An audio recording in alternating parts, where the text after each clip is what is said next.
je suis le fondateur d'Achetons Groupé. J'ai créé Achetons Groupé durant le confinement pour permettre à tous les Français de se regrouper et grâce à ça de faire des économies sur nos contrats d'électricité et de gaz. Car durant le confinement, on consomme plus d'énergie et l'achat groupé est une façon facile de faire des économies. Donc dans cette vidéo, je vous explique tout ce qu'il faut savoir sur son contrat d'énergie pour choisir toujours la meilleure offre. A tout de suite. Alors la première question, qu'est-ce que le tarif réglementé?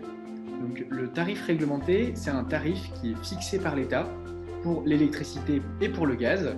Donc, pour l'électricité, c'est le tarif qui est appliqué par EDF. Dans son contrat, habituellement, EDF bleu ciel. Et pour le gaz, c'est pratiqué par Engie, le tarif réglementé du gaz. Donc Engie, c'est le nouveau nom de GDF Suez.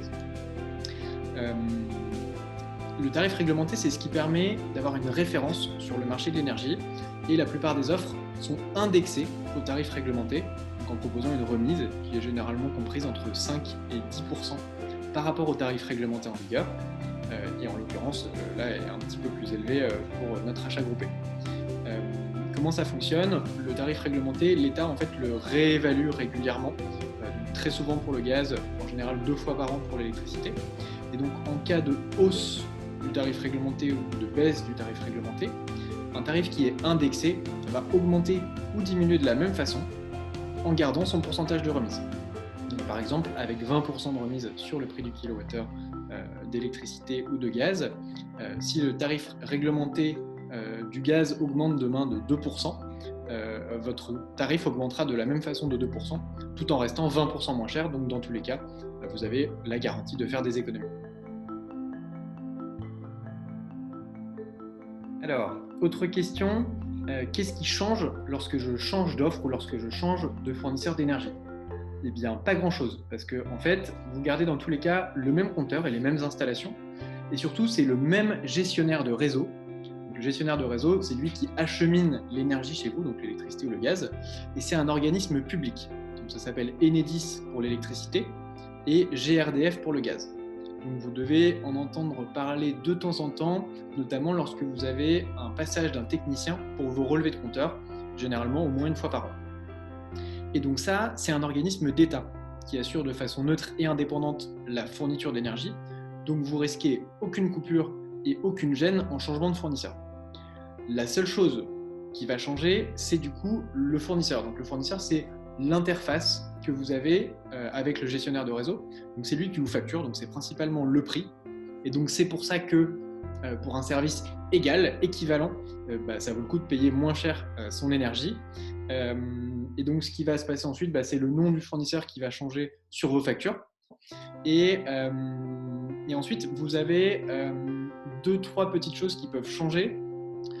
Par exemple, le fournisseur d'énergie, c'est aussi lui qui va acheter l'énergie et qui va l'injecter sur le réseau. Il va injecter l'équivalent de ce que vous consommez.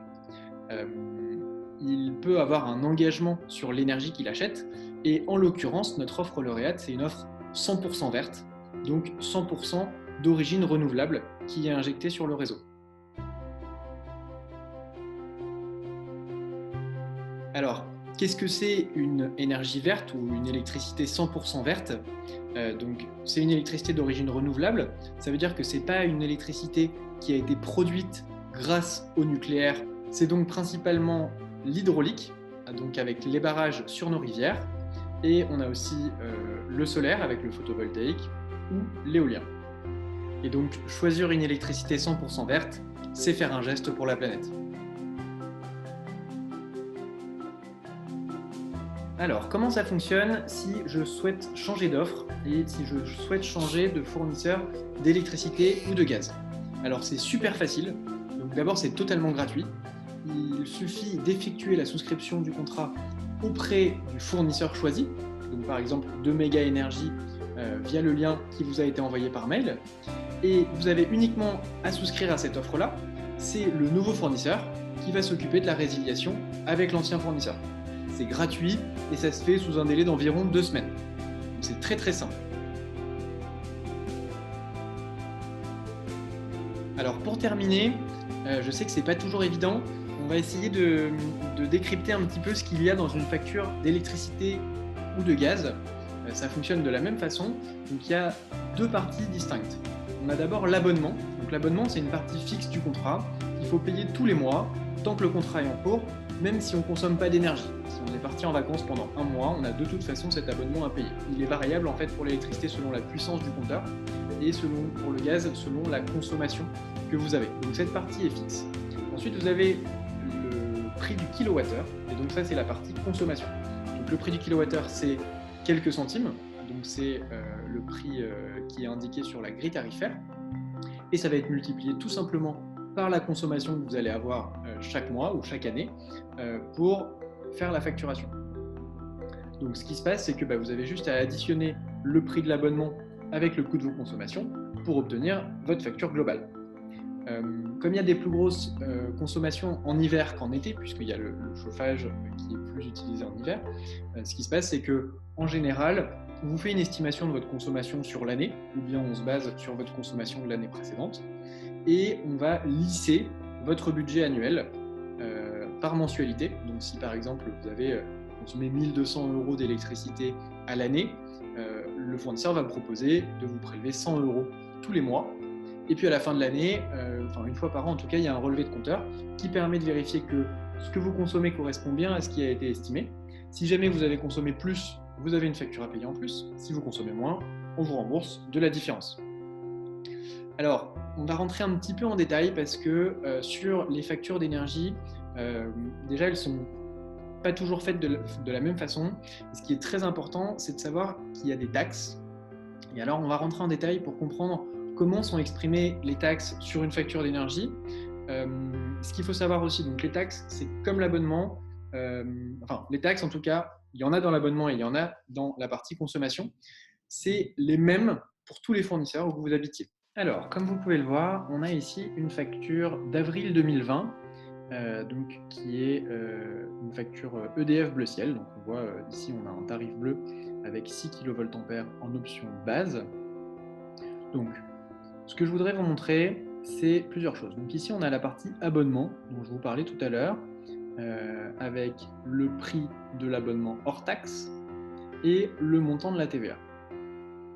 On a une TVA à 5,5% pour l'abonnement, et ce qu'on peut voir ici, c'est qu'on a une TVA à 20% sur les consommations. Donc sur la partie consommation, on a un prix du kilowattheure à 9 centimes 65 ici, hors taxe, avec une TVA à 20%. Alors, il faut faire très attention, puisque on peut comparer le prix du kilowattheure hors taxe, ici, donc entre l'offre que vous avez actuellement et celle à laquelle vous souhaitez souscrire. Attention cependant, si vous comparez le prix TTC, il ne suffit pas d'ajouter la TVA au prix de l'abonnement ou du kilowattheure qui est indiqué sur une facture de ce type-là. Pourquoi ? Parce que ce que vous voyez, c'est que juste en dessous, on a une partie taxes et contributions. Ces taxes et contributions, elles sont à l'intérieur du prix TTC de votre abonnement et de votre consommation. En d'autres termes, le prix toute taxe comprise comprend la taxe TVA, la plus commune, mais aussi l'intégralité de ces taxes et contributions. Donc, ce qu'on voit de façon assez simple, c'est qu'on a une taxe avec une TVA à 5,5% qui s'appelle la contribution tarifaire d'acheminement électricité. Globalement, c'est une taxe qui est reversée aux gestionnaires de réseau dont on parlait tout à l'heure, donc Enedis pour l'électricité. Donc ça vient s'ajouter au prix de l'abonnement, 3,41 €. On voit ensuite qu'on a deux taxes avec une TVA à 20%, et celles-ci, elles viennent s'ajouter au prix du kilowattheure TTC. Donc on a une taxe à 2 centimes 250 hors taxe, qui s'appelle la CSPE, donc c'est la contribution au service public d'électricité, et on a ici une taxe sur la consommation finale d'électricité, TCFE, à 0,9 centimes 82. Donc les taxes sont évidemment ont une TVA aussi comme on le voyait, et donc pour avoir un prix du kilowattheure TTC, il faut donc prendre le prix hors taxe, ajouter la TVA de 20%, ajouter le prix de la TCFE hors taxe avec sa TVA de 20% et prendre le prix de la CSPE hors taxe et ajouter la TVA de 20% et additionner ces 3 coûts pour avoir le prix du kilowattheure TTC. Ce qu'on peut voir ici, c'est que nulle part on a le prix du kilowattheure TTC indiqué. On a du coup tous ces prix hors taxe avec une TVA, mais qui sont tous dissociés. Et à la fin, on a le montant total de notre facture et des différentes TVA. Voilà, donc ça c'est super important. Pour comparer une offre, du coup, il faut bien prendre le prix de votre abonnement TTC, incluant les taxes, et le prix du kilowattheure TTC, incluant les taxes. Évidemment, il faut comparer en TTC, puisque c'est ça que vous payez à la fin. Là où vous pouvez vous rassurer, c'est que les taxes sont les mêmes pour tout le monde. Comme je vous disais, c'est des taxes qui sont reversées donc à des organismes d'État.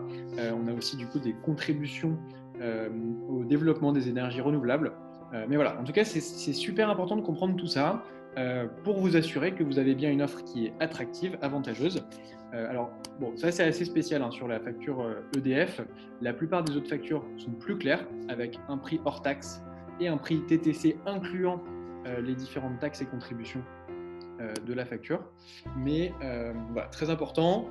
Et alors j'en profite pour ajouter un dernier point important qui va vous être demandé pour effectuer votre changement d'offre et de fournisseur d'électricité ou de gaz. Alors vous avez ici le point de livraison, le PDL pour l'électricité. C'est un numéro à 14 chiffres qui correspond, en fait, c'est l'identifiant unique de votre compteur. Vous avez la même chose qui s'appelle PCE pour le gaz. Et donc ça vous est demandé, c'est un peu, voilà, c'est la carte d'identité de votre compteur, c'est ce qui va permettre d'assurer qu'on effectue bien le changement d'offre sur votre compteur à vous et pas sur celui de votre voisin, et qui va vous permettre de bénéficier de la nouvelle offre et de la nouvelle facturation. Voilà, alors j'espère que cette vidéo vous aura permis d'y voir plus clair et de mieux comprendre le marché de l'énergie. N'hésitez pas, si jamais vous avez une question supplémentaire, vous pouvez nous la poser sur contact@achetonsgroupé.org. À très vite!